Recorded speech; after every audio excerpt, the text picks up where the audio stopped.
যখন আপনার নামে কেউ বদনাম করে আপনার সামনে কিংবা আপনার পেছনে, আপনার প্রথম কাজ হচ্ছে আল্লাহকে ধন্যবাদ দেওয়া। বলেন সবাই সুবহানাল্লাহ।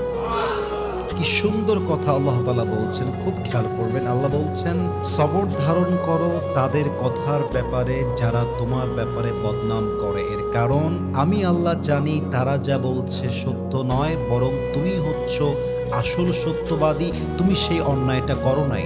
এবং মাথায় রাখবা, যখন তোমার নামে কেউ বদনাম করে তোমার লাভ হচ্ছে দুইটা। এক, তোমার সমস্ত গুনাহ তাদের আমলনামায় চলে যাবে এবং তাদের সমস্ত সওয়াব তোমার আমলনামায় চলে আসবে। সুবহানাল্লাহ। তো যারা বদনাম করবে তাদের জন্য আপনি আফসোস করবেন যে ইস রে, আমার ভাইটা বুঝে না, আল্লাহ আমার ভাইকে তুমি হেদায়াত দান করো। কিন্তু মানুষের বদনামের জন্য, অন্যের চরিত্র নষ্ট হওয়ার জন্য নিজের চরিত্র নষ্ট করা, এটা বোকামি ছাড়া